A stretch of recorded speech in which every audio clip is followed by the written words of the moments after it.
계시록 3장 19절부터 22절까지 같이 읽겠습니다. 무릇 시작. 무릇 내가 사랑하는 자를 책망하여 징계하노니 그러므로 내가 열심을 내라 회개하라. 볼지어다 내가 문밖에 서서 두드리노니 누구든지 내 음성을 듣고 문을 열면 내가 그에게로 들어가 그로 더불어 먹고 그는 나로 더불어 먹으리라. 이기는 그에게는 내가 내 보좌에 함께 앉게 하여 주기를 내가 이기고 아버지 보좌에 함께 앉은 것과 같이 하리라. 귀 있는 자는 성령이 교회들에게 하시는 말씀을 들을지어다. 아멘. 아멘.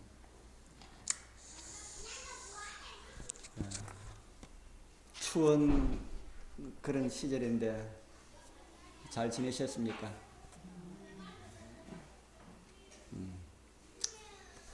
오늘은 라오디게아 교회에 보내는 편지 세 번째 시간입니다. 마지막 시간입니다.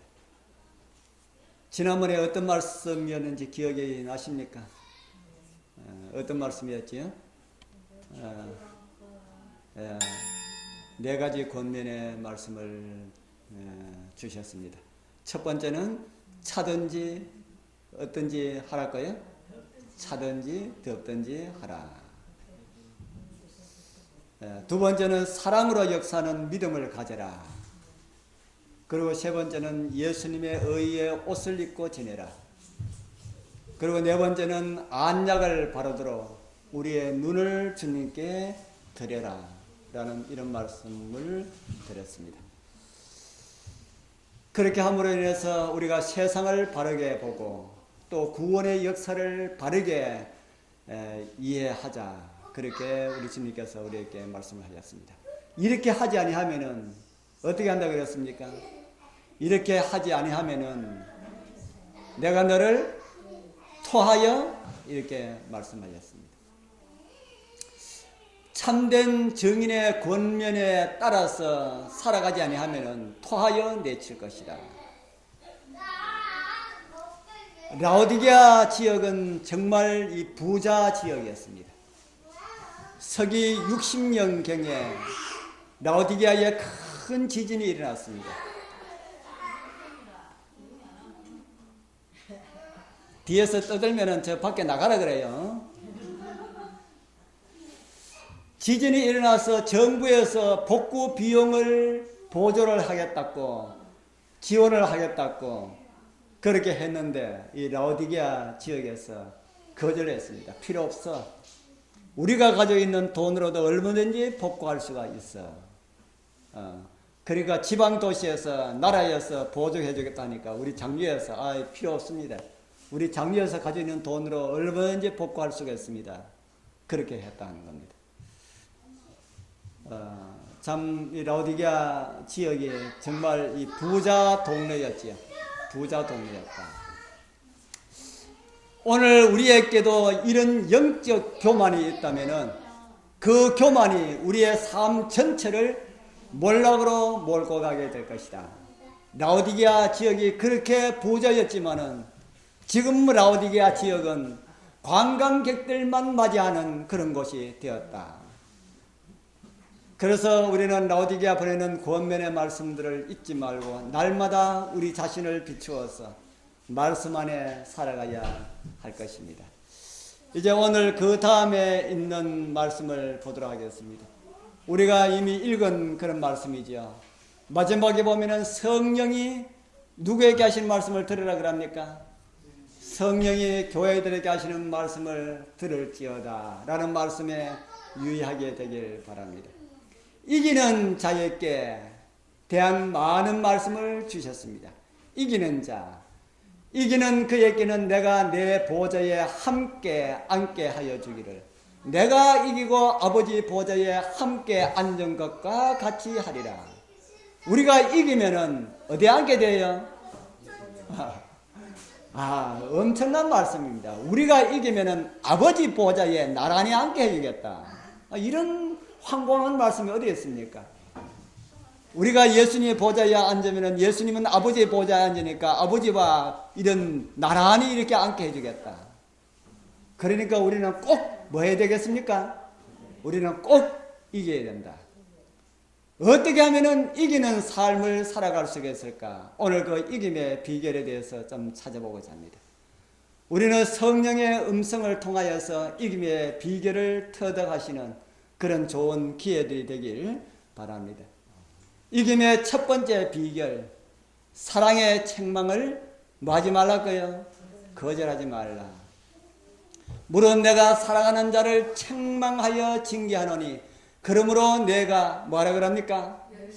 열심을 내라. 그리고 회개하라. 성경은 사랑하는 자를 징계하고 책망하신다고 그렇게 기록을 하고 있습니다. 그런 것 같습니까? 우리 여러분들도 자녀들을 책망할 때에 그렇게 합니까? 자녀들을 사랑하기 때문에 책망한다. 잘 모르는 사람이 좋지 못한 짓을 하면은 옆에서 지나가다가 나하고 상관없는 사람이 좋지 못한 짓을 한다면 여러분은 어떻게 합니까? 그냥 눈살 좀 찌푸리고 그냥 지나갑니다. 그런데 나하고 좀 아는 사람이 잘못한 일을 한다면 어떻게 합니까? 말을 할까 하는 마음이 듭니다. 나하고 아주 가까운 가장 사랑하는 사람이 좋지 않은 일을 하면은 어떻게 할까요? 그러면 말을 합니다. 왜 말을 합니까? 내가 많은 사람이기 때문에요. 내가 사랑하는 사람이기 때문에 안 좋은 것을 하면은 내가 화가 난다. 그래서 왜 그런 일을 하는가 하고 이렇게 말을 하게 될 것이다. 성경도 사랑하는 자에게 뭐 한다 그래요? 사랑하는 자에게 책망한다. 사랑하는 하나님께서 우리를 사랑하지 아니하면은 책망할 필요가 없기 때문에 우리를 사랑하시는 증거가 책망이라 하는 겁니다. 그래서 성경에는 또 이런 말씀이 있습니다. 히브리서 12장 6절에서 8절 우리 같이 읽어보겠습니다. 주께서 시작. 주께서 그 사랑하시는 자를 징계하시고 그의 받으시는 아들마다 채찍질 하심이니라 하였으니 너희가 참음은 징계를 받기 위함이라. 하나님이 아들과 같이 너희를 대우하시나니 어찌 아비가 징계하지 않는 아들이 있으리요. 징계는 다 받는 것이오늘 너희에게 없으면 사생자여 참 아들이 아니니라. 하나님께서 우리를 징계하실 때는 뭐기 때문에 징계하신다는 겁니까? 우리에게 참 하나님의 아들이기 때문에 참 아들로 대우하기 위하여서 그렇게 한다. 징계가 없으면 참 아들이 아니다. 그렇게 말을 하고 있습니다. 우리 사랑하는 성도님들, 하나님께서 징계하실 때에 감사하게 되길 바랍니다. 나는 하나님의 사랑하는 자녀구나. 나는 그런 사실들을 우리는 생각을 할 수가 있다. 그런데 우리는 하나님의 그 징계하시는 그 손이 하나님의 손으로 우리를 징계하지 않습니다. 하나님께서는 우리를 때릴 줄 몰라요. 하나님께서는 우리가 말 안 들어도 저놈 좀 때렸으면 좋겠다 하고 해초리 들고 때리고 싶은 이런 마음을 하나님께서는 가지고 계시지 않는다 하는 겁니다. 그런데 어떤 사람들은 안 좋은 일을 받으면은 하나님께서 나를 치셨구나 이렇게 말하는데 그거는 전혀 성경을 오해하는 것입니다. 하나님께서는 우리를 때리지 아니하십니다. 때리는 분이 아닙니다. 때릴 줄을 모르시는 그런 분입니다. 그런데 여기 보면 하나님께서 사랑하는 자를 뭐 한다 그럽니까? 징계하고 책망하고 이렇게 한다. 하나님께서 우리를 어떻게 책망하고 징계하시는가? 우리를 괴롭게 하려는 사단에게 때로는 징계의 손을 빌려서 그렇게 하신다. 우리를 괴롭히려고 하는 사단의 그 손길을 계속해서 막고 있다가 하나님께서 못하게 막고 있다가 우리가 갯길로 나가면은 그 막고 계시는 그 손을 잠깐 거두심으로 인해서 사단의 손을 빌려서 우리를 징계하는 것으로 삼으시는 분이 우리 하나님이시다 라는 그런 사실들을 우리는 성경 역사를 통해서 이해할 수가 있습니다. 우리의 일이 잘 되는 것, 계속해서 하는 일이 잘 되어도, 제가 언제 한번 말씀을 드렸죠. 일이 잘 되어도 문제다. 잘 되어도 문제다. 왜 잘 되는 게 문제겠습니까? 왜 잘 되는 게 문제일까? 제가 그때 말씀을 드릴 때에 우리가 진짜 잘 되는 그 이유는 정말 아브라함처럼 아브라함이 하나님의 말씀에 순종하면서 살았던 그때처럼 그렇게 우리가 산다면은 아브라함이 받은 복을 받습니다. 그런데 그렇지 못한데 하는 일마다 다 잘 돼요. 그때는 자신을 돌아보라 합니다. 왜 돌아봐야 될까? 내가 하는 일이 왜 잘 될까? 너무 잘 되는 것이 좋아가지고 하나님을 잊어버리도록 하는 사단의 어떤 관계가 아닐까 생각해 봐야 된다는 겁니다. 아프지 아니하고 가족이 다 건강하고 다 이렇게 잘 돼도 그것도 문제다 하는 겁니다. 왜 이럴까? 감사하면서 자신을 살펴라. 감사하면서 자신을 살펴라. 그래서 날마다 우리는 잘 되어도 안 되어도 날마다 자신의 삶을 돌아보고 하나님 안에서 바른 삶을 통하여 하나님께 충성하자. 이것이 성경이 저와 여러분들에게 가르쳐 주시는 그런 말씀입니다. 그러나 그러한 자들에게도 하나님께서는 더 믿음 안에 살라고 잘되어 하나님 말씀 안에 살아도 더 믿음 안에 살라고 때로는 하나님께서 책망의 말씀도 주신다. 왜 그러냐 하면은 사랑하기 때문에 더 잘하라고 더 잘하라고 사랑이 많으면 많을수록 더 많은 책망을 주십니다. 사랑하는 우리 성도님들, 하나님께서 우리를 사랑의 책망을 하실 때에 그 사랑의 책망을 거절하지 말기를 바랍니다. 이제 이김의 두 번째 비결은 무엇일까요? 이김의 두 번째 비결은 성경은 이렇게 말을 하고 있습니다. 예수님을 마음에 영접하라. 요한계시록 3장 20절 우리가 이미 읽은 말씀이지만 다시 한번 읽어보겠습니다. 볼지어다 시작. 볼지어다 내가 문 밖에 서서 두드리노니 누구든지 내 음성을 듣고 문을 열면 내가 그에게로 들어가 먹고 그는 나로 더불어 먹으리라. 한 형제가 친구에게 아주 직구전 질문을 했습니다. 예수님 내 안에 모신다는 것이 무엇입니까? 하고 그렇게 물으니까 그 친구가 하는 말이 내 안에 예수님께서 계시는 것이지 뭐 그렇게 대답했어요. 그러니까 그 친구가 그럼 내가 예수님 안에 있는 것은 무엇입니까? 하고 이렇게 물으니까 그야 뭐 내가 예수님 안에 뭐 계시는 것이 내가 예수님 안에 있는 것이지 뭐 하고 그렇게 대답했습니다. 그러니까 이 친구가 또 한 가지 더 물었습니다. 그러면은 내가 예수님 안에 있는 것은 내가 예수님 안에 있는 것이고 예수님이 내 안에 있는 것은 예수님이 내 안에 있는 것이라면은 예수님은 내 안에 내가 예수님 안에 있는 것은 그러면 뭡니까? 하고 그렇게 물었어요.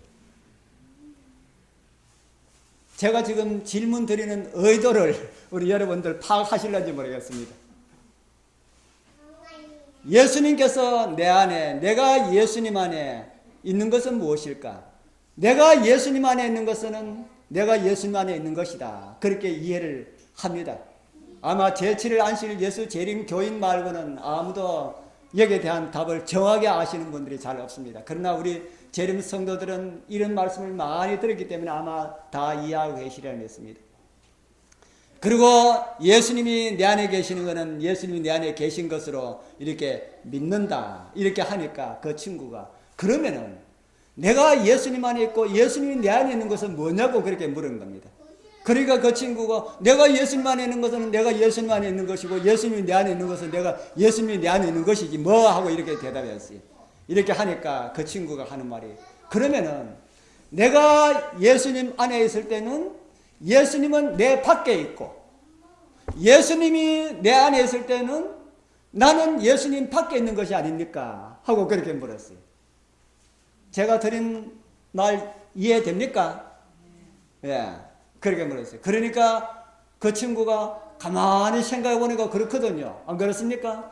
내가 예수님 안에 있으면은 예수님은 내 밖에 있어야 되고 예수님이 내 안에 있으려고 그러면은 나는 예수님 밖에 있어야 되는데 자기가 그렇게 이야기 나놓고 가만히 생각하니까 그게 안 맞단 말입니다. 그게 무엇일까? 그게 무엇일까? 우리 예수님께서 말씀하시기를 내 음성을 듣고 문을 열면은 내가 너에게로 들어가겠다 이렇게 말씀하셨습니다. 예수님께서 우리 안에 들어가 계신다면은 그때 나 있는가? 나는 어디에 있는가? 오늘 내가 예수님 안에 예수님이 내 안에 있는 이 말씀을 다시 한 번 더 제가 좀 정리를 해드리기를 원합니다. 이 말은 어떤 말일까? 우리 성경 말씀 하나 보겠습니다. 요한복음 15장 4절 우리 같이 읽어보겠습니다. 내 안에 시작. 내 안에 가라 나도 너희 안에 가리라. 가지가 포도나무에 붙어있지 아니하면 절로 과실을 맺을 수 없음 같이 너희도 내 안에 있지 아니하면 그러하리라.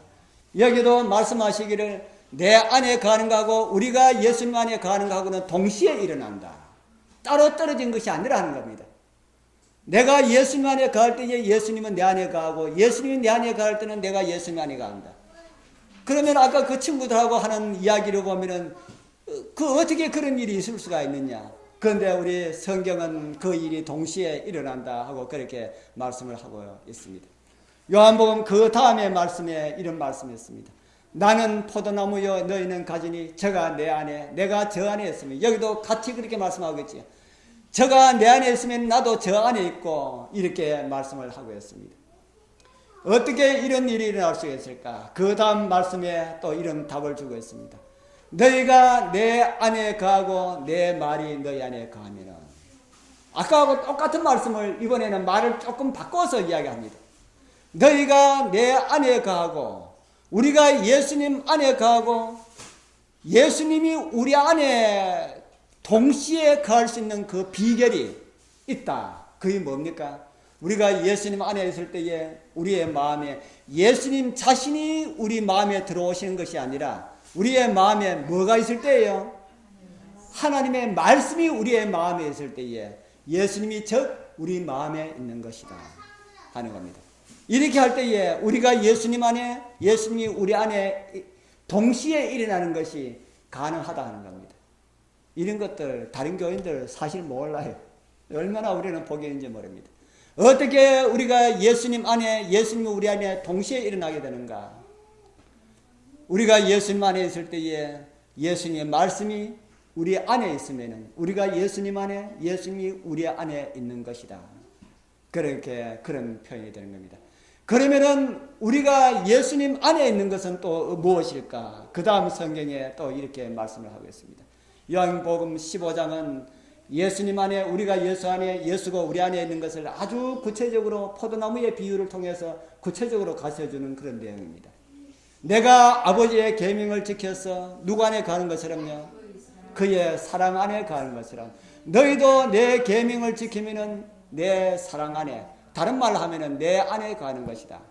그래서 우리가 예수님 안에 가는 것은 예수님 속에 쑥 들어가는 것이 아니라 뭐 안에 있는 것이 예수님 안에 가는 것이라 그럽니까? 예수님의 말씀 안에 우리가 예수님의 말씀에 순종함을 통하여서 예수님 말씀 안에 있는 것이 예수님 안에 있는 것이다. 그러면은 우리가 하나님의 말씀에 순종하면서 우리의 마음 가운데 예수님의 뭐가 있으면은요 예수님의 말씀이 우리의 마음에 있으면은 하나님의 말씀에 순종하는 사람들 마음에 예수님의 말씀이 있으면 바로 그 사람이 어떤 사람이에요? 예수님이 내 안에 내가 예수님 안에 있는 것이다. 우리 사랑하는 성도님들 하나님의 말씀에 순종하여서 예수님 안에 거하시는 삶이 되길 바랍니다. 그리고 하나님의 말씀들을 많이 묵상하고 많이 읽고 명상하여서 우리 안에 예수님께서 거하시는 그런 역사가 일어나게 되길 바랍니다. 이제 이런 내용들을 우리 맹목적으로 예수님이 내 안에 계시고 계신다라는 이런 믿음을 가지고 있는 것이 아니다. 다른 사람들은 그렇게 합니다. 예수님이 당신 안에 있는 걸 어떻게 믿느냐 하면은 확신한다 그래요. 무슨 확신하느냐고 물으면은 예수님께서 내가 예수님을 믿기 때문에 예수님이 사랑이기 때문에 내가 예수님 안에 있는 것을 확신한다. 그 확신은 느낌이고 감정이고 생각입니다. 오늘 우리 요한복음 15장을 통해서 우리가 예수님 안에, 예수님이 우리 안에 있다는 이 말씀을 우리는 구체적으로 확인했습니다. 이제 우리 여러분들 10년 가운데 예수님께서 계시냐고 묻는다면 뭐라고 대답하겠습니까? 여러분들 마음 가운데 예수님께서 계십니까? 라고 묻는다면 뭐라고 대답하겠습니까? 예? 예, 계십니다. 그 증거가 뭡니까? 하고 묻는다면 뭐라고 하겠습니까? 예, 내 안에 하나님의 말씀이 있습니다. 당신 안에 하나님 말씀이 있는지 없는지 내가 어떻게 알 수 있습니까? 하고 묻는다면 또 뭐라고 하실까요? 당신 안에 하나님의 말씀이 있는지 없는지 내가 어떻게 합니까? 묻는다면은 이제 조금 어려운 겁니다. 죄송하지만은 나의 모습을 보십시오 라고 해야 됩니다. 우리의 모습이, 우리의 삶의 모습이 어떤 모습이 되어야 됩니까? 하나님의 말씀에 순종하는 모습이 되어야 됩니다.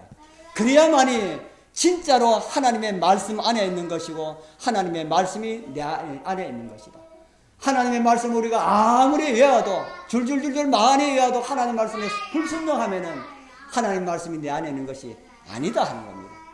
우리가 하나님의 말씀이 내 안에 있는다면은 정말 하나님의 말씀에 순종하면서 우리가 그렇게 살아가야 되겠지요. 믿지 않는 사람처럼 우리가 보인다면은 내 안에 예수님께서 계시지 않는지도 모른다는 것을 우리는 생각해야 할 것입니다.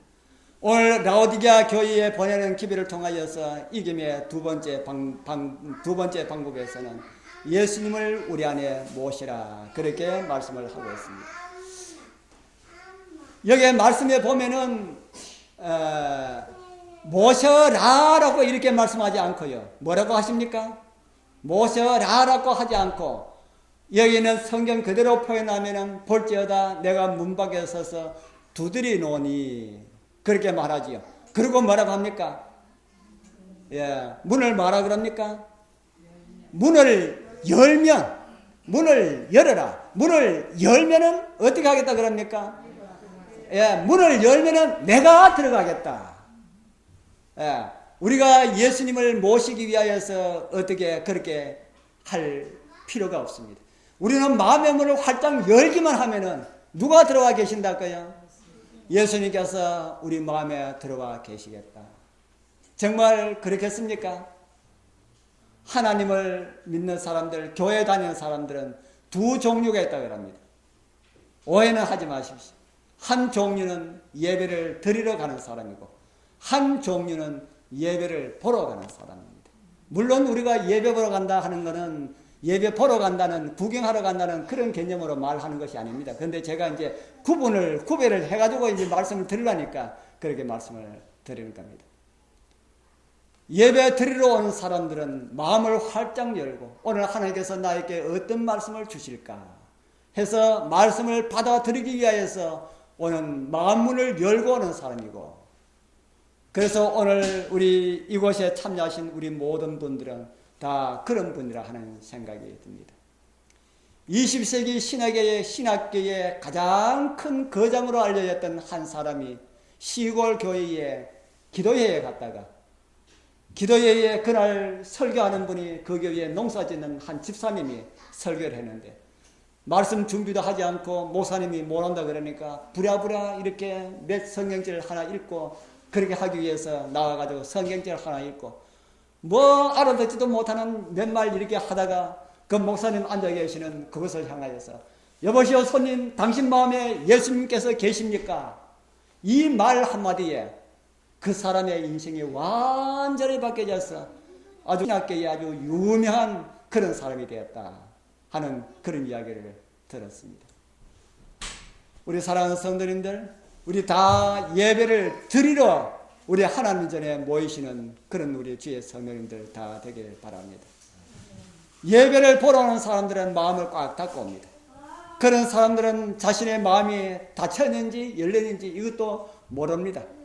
그냥 문 열라는 주님의 말씀이 잔소리처럼 들리고 사랑의 견책의 말씀들이 귀찮은 그런 말씀처럼 그렇게 들리게 된다.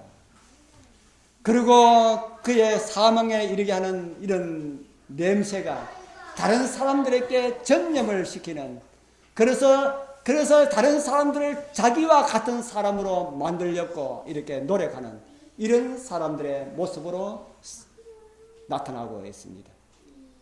우리 사랑하는 성도님들, 우리는 두 부류의 사람이 다 될 수가 있습니다. 어느 누구 없이 다 그렇게 될 수가 있습니다.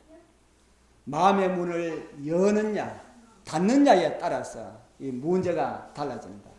하나님의 말씀에 듣기를 우리의 마음의 문을 활짝 열고 말씀을 받아들이면 정말 하나님께 예배를 드리는 사람이 되지만 그렇지 않고 말씀을 들어오는 통로를 닫아버리면 예배를 구경하기 위하여 오는 사람이 될 수가 있다 하는 겁니다. 우리 사랑하는 성도님들, 정말 우리의 마음의 문을 활짝 열고 우리 안에 주님을 주인으로 모시는 그런 감동이 여러분들과 함께 하길 바랍니다. 문을 열면은 어떻게 하시겠다 그랬습니까? 내 음성을 듣고 문을 열면 내가 그에게로 들어가서 그로 더불어서 뭐 하겠다고요? 예, 그로 더불어 먹겠다. 한솥밥 먹는 사람을 가지고 뭐라 합니까? 예, 식구, 가족, 식구. 가족을 위해서 뭘 하는 거는 아까워야 아깝지 않아요? 아깝지 않아요. 요즘 저희들 뭐 돈 잘 못 버는데 얼마 전에 우리 집 사람이 아들하고 전화를 하면서 아들 하는 말이 이불이 얇아서 이불을 하나 사야 되겠어요 하더랍니다. 그래서 그 이야기를 하는 거 뭐 우리가 하나 사다 주자. 사다 주자. 그래서 인터넷으로 사기 위해서 인터넷 찾는 걸 그만두라 그러고 그날 우리가 부산에 가서 우리가 듣고 자는 그런 이불과 똑같은 이불을 하나 사들고 바로 경주에 가서 갖다 주고 왔습니다. 그렇게 오는데도 전혀 힘들지 않고 돈도 아깝지 않고 그래요. 그 왜 그렇습니까? 네? 왜 그래요? 왜 부산까지 가서 사가지고 경주에 가서 그날 또 화요일이 돼가 지난 화요일 날이었습니다. 화요일에 돼서 얼마나 바쁜지 그날 막 얼마나 멀리 갔다 오고 했는데 도저히 안 될 것 같다 오는데 그래도 이불 이야기하는 거 보니까 그 집이 3층인데 우리 3층보다 더 커요. 사택이. 그런데 그 불 안 떼고 그래 있으니까 가서 애 손을 잡아보니까 애 손이 얼마나 찬지 아이고 마음이 아프더라고요. 아이고 이렇게 차게 이렇게 사는구나. 그래서 그걸 전부 아니까 이불 이야기하니까 아유 얼른 사줘야 되겠다 해서 막 바쁘게 이렇게 갖다 주고 하는데 그게 힘든다는 생각이 들지 않더라. 왜 그래요? 사랑하는 내 아들이기 때문에 그렇다 하는 겁니다. 가족이기 때문에.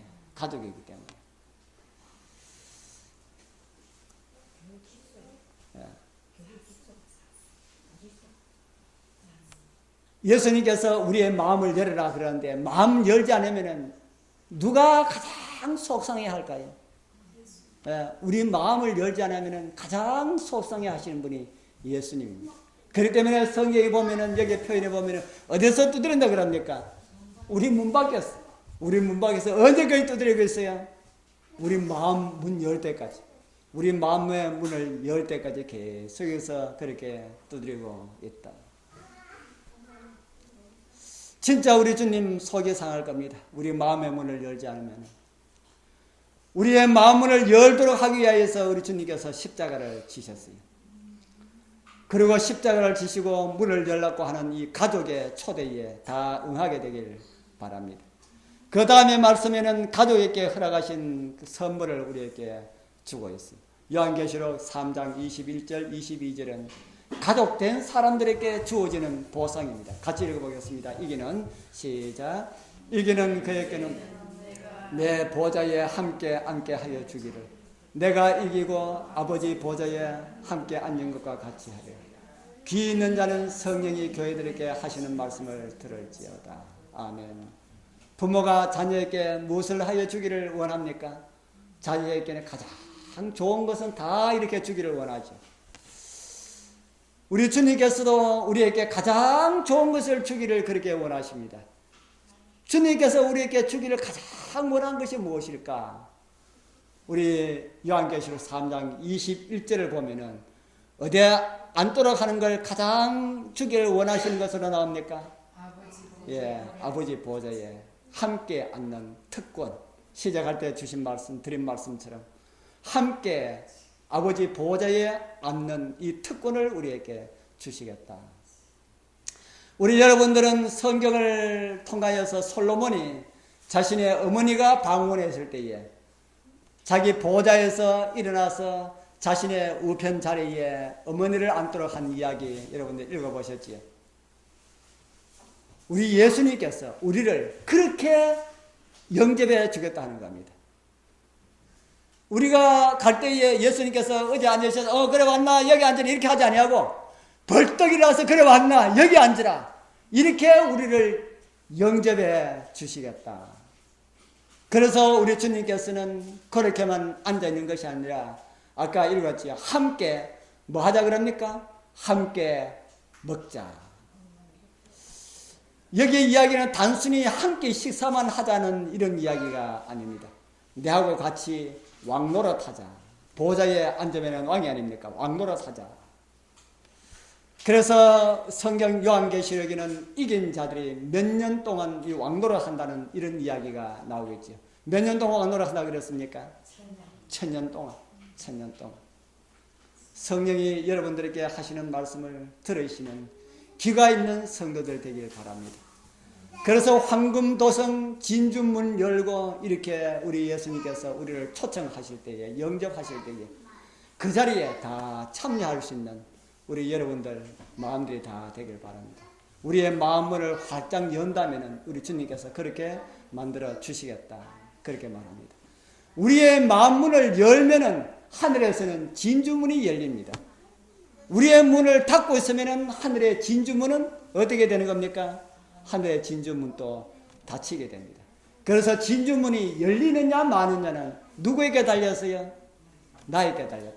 내가 마음문을 열면은 나를 영접할 하늘 진주문이 열리고 내가 마음문을 닫으면은 내가 들어갈 하늘 진주문은 닫히게 된다.